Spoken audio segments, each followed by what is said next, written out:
का पहिलेल्या विभागाचे जे कर्मचारी आहेत त्यांना मे आणि जून या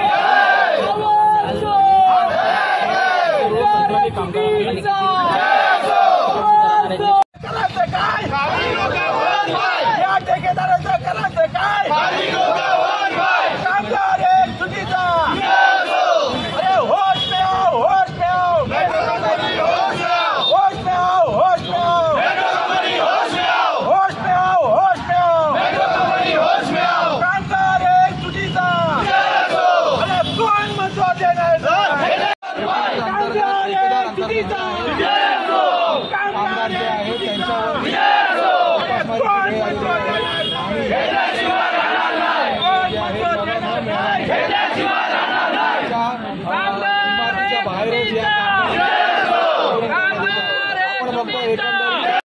वागले स्टेटला सीपी डम्पिंग ग्राउंडला मेट्रो सेटलिंग कंपनीला महापालिकेने ठेका दिलेला आहे।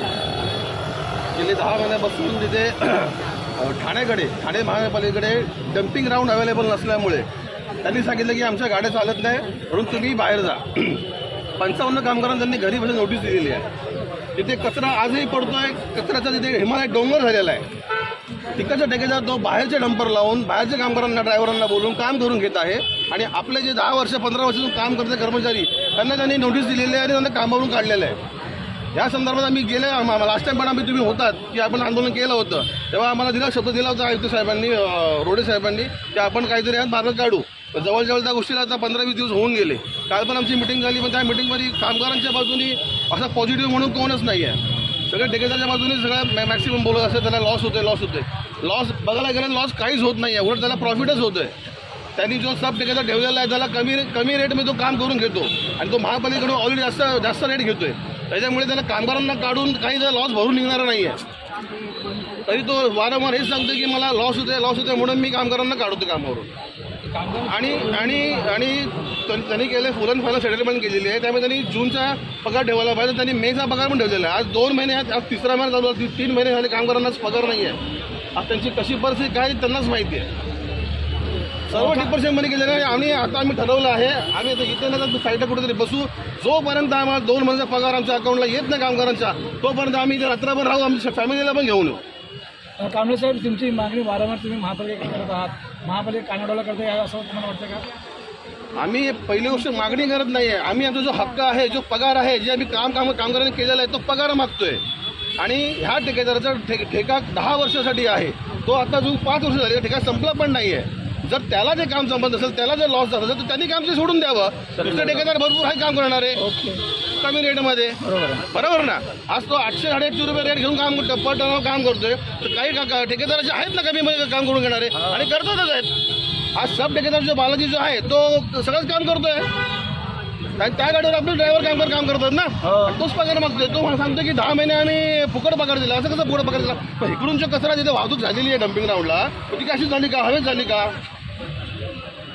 विषय हा आहे की महापालिका काय म्हणते की तुम्ही कॉन्ट्रॅक्टरचे माणसं आहात, आमचं एक लिमिट असतं, आम्ही तुमची बाजू घेऊ। पण शेवटी आम्ही प्रिन्सिपल एम्प्लॉयर तर आमची महापालिकाच आहे ना। गेली 10 वर्ष ही 12 वर्ष कामगार काम करतायत, कित्येक ठेकेदार येऊन गेले पण कामगार तेच राहिले। आज हा मेट्रो हँडलिंग आला आणि हा सांगतो की तुम्हाला लेटर दिला की तुम्ही निघून जायचो, असं कसं होऊ शकतं? तो सांगतो तुम्हाला मी डेपोला काम देतो, इकडे काम देतो, तिकडे काम देतो, पण डेपोचं काम ते शिक्षण आहे ना। आम्ही आज घनकचऱ्यामध्ये गेले 15 वर्ष काम करतो, आज कामगारांना कुठेतरी एक अपेक्षा आहे की बाबा आज आम्हाला कुठे ना कुठे आम्हाला समान काम म्हणून परवाना आम्हाला होऊ शकतो। तुम्ही महापालिका ठेकेदार कुठला पण ठेवा पण आम्ही काम करणार महापालिकेच्या अंडरच काम करणार, हा आमचा मुद्दा आहे।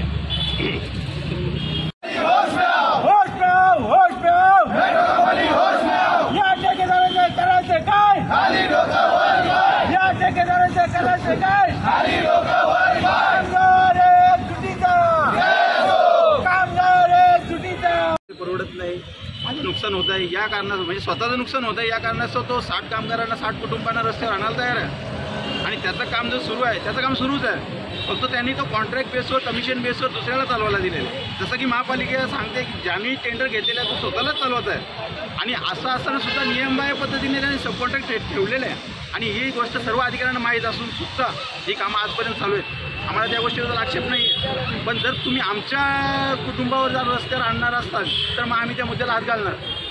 सब कॉन्ट्रॅक्टर तुम्ही कोणत्या बेसवर नेमला आहे, नेमू शकत नसताना सुद्धा नेमला, हां, आणि या बेसवर तो बोलतो मला परवडत नाही, माझ्याकडे वाहनं नाही आहेत, त्याच्याकडे वाहनं नाहीत, स्वतःची वाहनं धूळ खात पडलेले आहेत ते टायगरला, आणि ह्या बेसवर कॉन्ट्रॅक्ट बेसवर खाजगी वाहनं भाड्याने बोलवतोय. त्याला 3-4 हजारात वाहनं मिळतात बाहेरून, मग त्याला स्वतःला 3-4 हजारात वाहनं मिळत असेल म्हणून आम्ही आमच्या पोटावर लाथ मारणार का तुम्ही?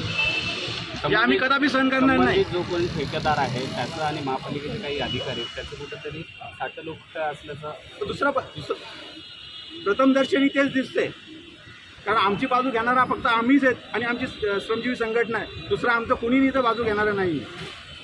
यावरून तर हेच स्पष्ट होते की जो तुमचा जसा तुम्ही प्रश्न विचारला आहे.